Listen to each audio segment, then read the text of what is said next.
breaking news. The conviction of Jussie Smollett, the actor, has been overturned. Smollett, you may recall, in 2019 was accused of perpetrating a fake hate crime against himself, and he was convicted of that, but that conviction is now overturned. Niall, the details here are fairly interesting. So the situation is, so we'll start reminding people what the case is. So in 2019, this actor, Jussie Smollett, he was in the show Empire. He's black, gay. He was allegedly attacked by two black guys wearing MAGA hats or saying MAGA country, supposedly affiliated with Trump, who attacked him, recognizing him because he's black and gay. It was then later determined, and there is very substantial evidence to bear this out, that these were one of them was his gym trainer, and that he had in fact paid them to do this to boost his public profile. He has maintained his innocence and said all along that he never did that. I would argue the evidence that he did do that is extremely compelling. He was charged with essentially making a false report, and here's why they've overturned it. So they've not overturned it because they're determining that he's innocent. That was not a part of the finding. What happened is he was initially, he made a kind of plea deal where he accepted community service and forfeited a $10,000 bond in exchange for them not having any more charges and just leaving it at that. That decision outraged people, and so a special prosecutor then brought additional charges, which he was convicted of. The court is saying, given that there was this agreement that he agreed to and he paid that $10,000 to the community service, it was wrong to bring initial charges. The state can't, now it was a special prosecutor, but the state as an entity can't make a deal with you and then have you fulfill that deal and then say, just kidding, we're charging you anyway. So on that basis, I think I probably agree with this outcome, and it was not controversial. It was a 5-0 decision. This should not, to be clear, this is not a demonstration of his innocence. And one of the reasons I didn't like the initial agreement where he had to pay the $10,000 and get community service, that in and of itself is fine. I don't think Jussie Smollett is not like a danger to the community. We don't need to waste prison resources locking him up. I maintain that from the beginning. But he did not have to admit guilt and responsibility as a part of that initial agreement, and he should have. He should have been required to admit that, yes, he perpetrated this hate crime hoax in exchange for that level of leniency, and he never did that. So I disagreed with the steps taken by the initial prosecutor. That said, that's what they did, and you can't renege on such a deal, so I understand this ruling. But if it allows him to, again, in my view, falsely claim he was innocent of what he did, that would be a shame, because I do not believe that he is innocent whatsoever. Well, I think it is important, as you say, to underline the basis for this ruling, which we are literally learning about a few moments ago. But in the ruling that overturns the conviction, Justice Elizabeth Rochford wrote that she was aware that the case generated a public interest and that many people were dissatisfied with the resolution of the original case, which was the dropping of charges. But then she goes on to say, nevertheless, what would be more unjust than the resolution of any one criminal case would be a holding from this court that the state was not bound to honour agreements upon which people have detrimentally relied. That seems a perfectly good rationale. What she is essentially saying there is prosecutors, if they make a deal, the prosecutor has to uphold their side of the deal as well as the person who is either making a plea deal of some description. And you cannot have a situation where the state offers a bargain of some kind to someone. Someone takes that bargain and incurs some degree of penalty, in this case a fairly minor one, the community service and the forfeiting of the $10,000. But then that person having made that forfeiture, the state turns around and says, well, we're actually going to prosecute you anyway. That seems like a legitimate argument to be made in Smollett's defense on the procedural. Yes, I agree with that. The mistake being, again, in the first place, allowing him to get off that easily without admitting to any wrongdoing, even though the evidence that they had records of him paying the brothers, the gym trainer, etc. They had surveillance footage. It was obviously so obviously coordinated.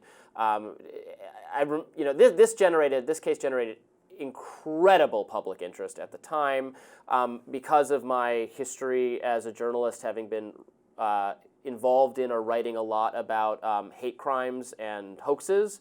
I got a lot of, when the news came out that he was attacked like this, I got tons of messages and emails from people being like, do you think this is legitimate? Do you think there are in inner city Chicago people in MAGA hats walking around? And I was like, I don't know, I won't rule it out, but let's wait to hear more before we jump on it. It was something every Democratic politician commented on and then had to walk back or delete. Kamala Harris, I believe, as well, said, condemning this racist MAGA hatred, etc. I mean, a big deal was made out of this, and then it very quickly fell apart. I talked about it on Rising. I did a couple radars on it that were some of my most popular and well-watched videos I've ever made on this program. I got asked to be on Fox a bunch of times consecutively to talk about it, so it was a big topic. You certainly did a lot more work on this case than I have done and have greater knowledge of the granular detail, frankly.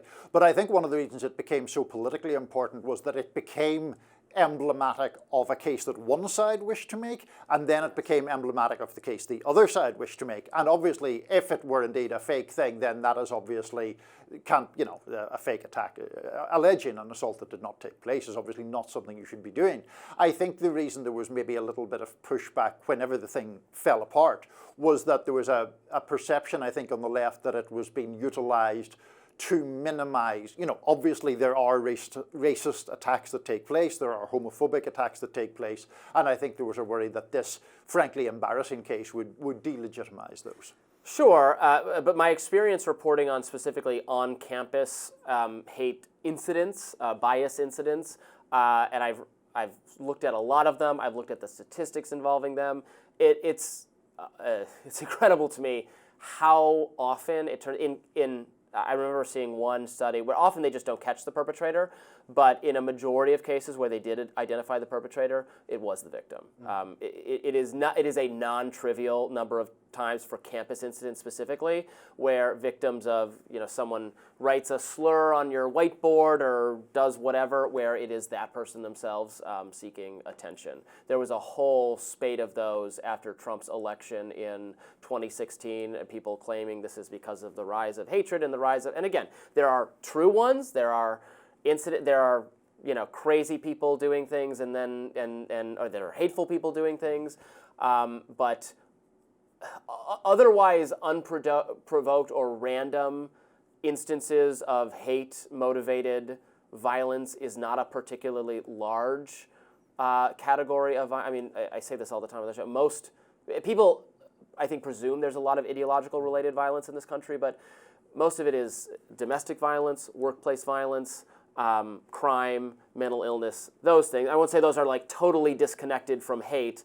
but it is rarer to have like I hate my neighbors because they're Democrats or they're Jewish or they're Muslim or they're gay or whatever, and then I attack them. That does happen, to be clear, but it's thankfully a much lower category of violence than a lot of people are aware of. And just to briefly wrap this up, I do think it behooves journalists to be a little bit skeptical of stories that appear too neat and tidy or to fit into too neat and tidy a box. I was just reminding myself of an older story, which you will, I think, remember from about a decade ago, where Rolling Stone published an account of a rape on a Virginia campus.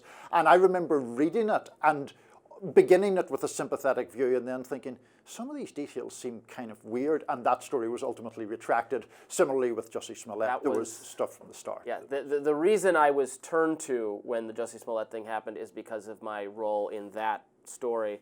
I was the first to write a news article calling it into question, and then I got 48 hours of death threats on every platform, and then the story did fall apart, and that was my first kind of escalation in my career to having a larger media profile, because like you, I started out sympathetic, and then by the end I said, oh, there's a lot here that doesn't look up to, that was not verified. It turned out that the journalists had really failed basic fact-checking, source scrutinizing things that would have immediately, if you had done the bare minimum, would have demonstrated that this story, I think, like the Jussie Smollett story, was not exactly what he said it was. Lots more to get to on Rising today. Thanks for staying with us. Stay tuned. We'll be back right after these messages.